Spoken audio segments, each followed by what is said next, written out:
We must not be too scared to take risks.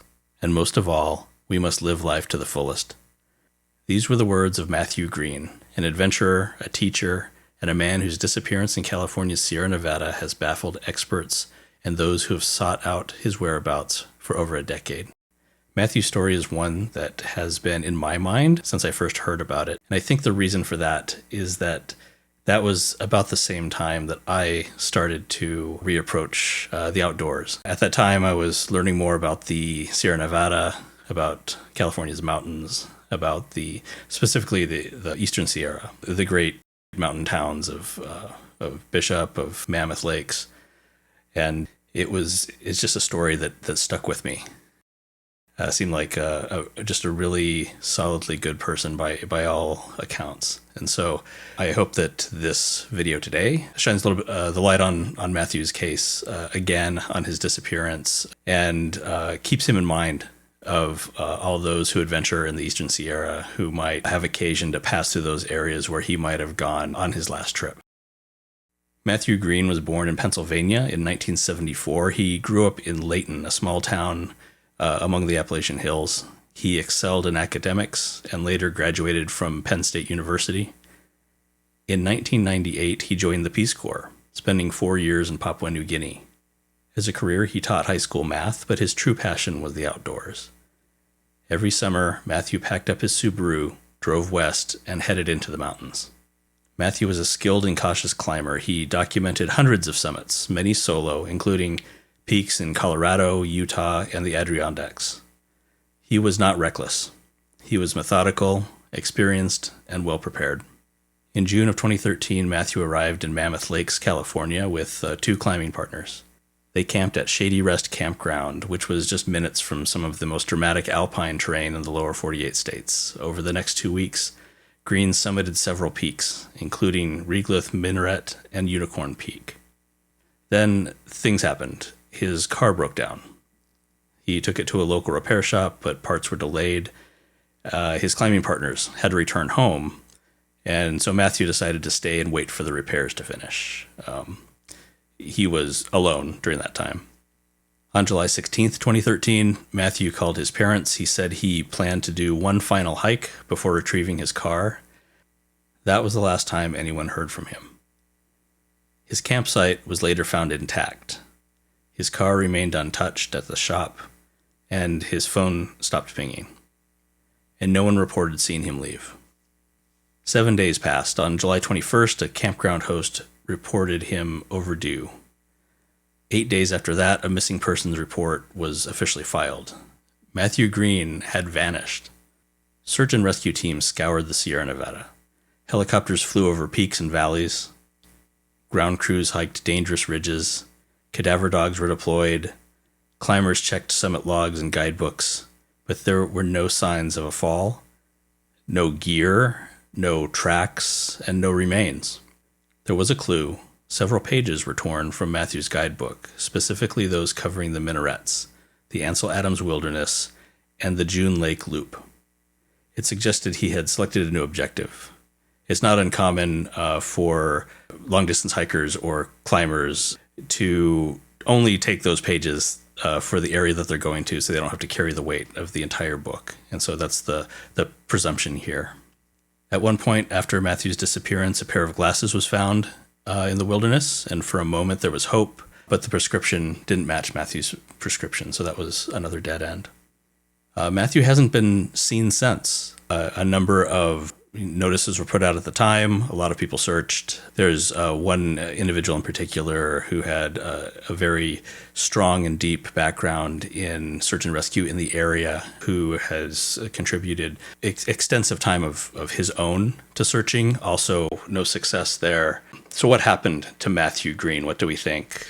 There are a few theories. I think I will start with the ones that are least likely. First, I would say would be voluntary disappearance.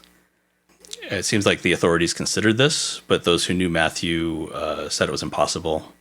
He clearly loved teaching. He had no history of instability in his life, and he left behind everything, his car and his gear and all of the hopes and dreams that he had for his future. And so that, I think, is very unlikely. A second theory, foul play. There's no evidence of a struggle or criminal activity. Nobody suspicious was seen at the campground. And this theory probably is the least likely out of all the theories. The wilderness it's not a safe place. It has its dangers. It's a very rewarding place to be, but it is impersonal, and it doesn't take a bad actor for something to go bad in the wilderness. So that takes us to, I think, two of the theories that are more likely. One would be an accidental fall, and I think this is probably the most likely one. Matthew was an avid climber. Some of the gear he took would have been appropriate to a climbing outing to a certain degree, and so to a certain degree of difficulty, something that one might attempt on their own. Without a partner or without a rope. And so, you see throughout history in that area and other climbing areas that falls, frankly, are the most common reason for casualties in mountain climbing, falls one way or another. And, you could slip, or sometimes even your footing or a handhold, a rock handhold can give way. And so it's not a judgment on the skill of an individual, but if you can be the best climber in the world, but if the rock that you're hanging onto falls off the mountain, then you're probably going to go with it. And so that is one of the most likely scenarios. And I think the reason for that is that it's one of the scenarios where somebody could be, I guess, climbing on a route that is a traveled route or a known route. But if one were to fall at a certain place, you could fall into an area where people just don't go, because it's not on a route, or it's difficult to access, and it might be very difficult to see down into that area anyway. And so, just based off of the extensive search that went on, and the really high professionalism of search and rescue teams, especially in the Sierra Nevada, especially around Mammoth, the easy answers were all taken care of there. It's the more challenging spots, or the spots where you'd have to get right down in there to see if there was any sign of anybody. And so I think that's probably the most likely scenario. There's, I guess, kind of a linked scenario in that maybe a medical emergency. Matthew may have suffered some sort of medical emergency, like a heart attack or heat stroke. Something like that happens in the backcountry, and if there's not some way to communicate or to get help, other hikers or anything, then that could be an issue too. That said, then again, it's not like the areas around in the Sierra Nevada around Mammoth, where Matthew likely would have been going, are untraveled.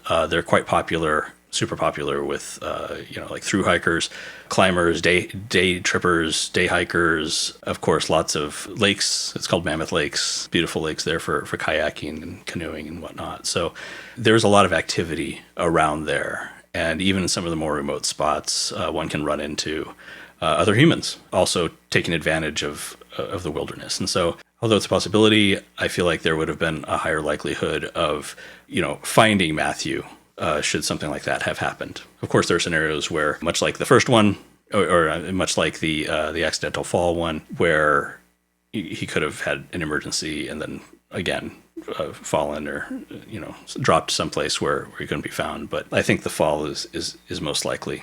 In January 2014, Matthew Greene was declared legally dead in Pennsylvania. His family never stopped searching. They created a Facebook page titled Find Matthew Greene, which continues to serve as a tribute and an appeal for information. It's also the source of most of the images in this video, certainly the images of Matthew. It's more than 10 years on now, but his students still remember him, and they say that they recall his humor, his drive, and his love for life and learning. So I think the wilderness is an amazing place. The area around Mammoth Lakes and Sierra there, some of the most beautiful landscapes in the United States, really even in the world.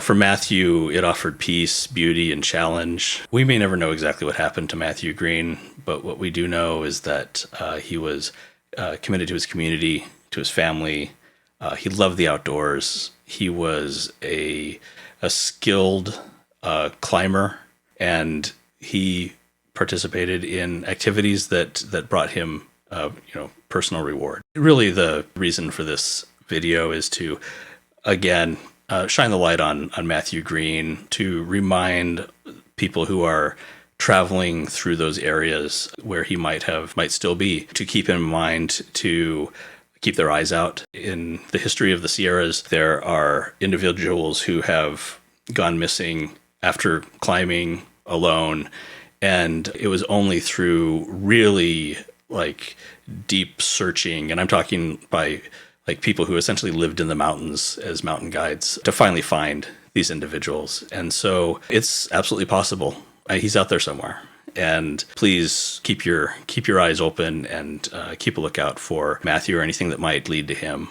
This is a case of one individual who experienced, I think, some sort of misadventure. And because of that, there's mystery. And it is my hope that someday we're able to solve that mystery and close the book on this one.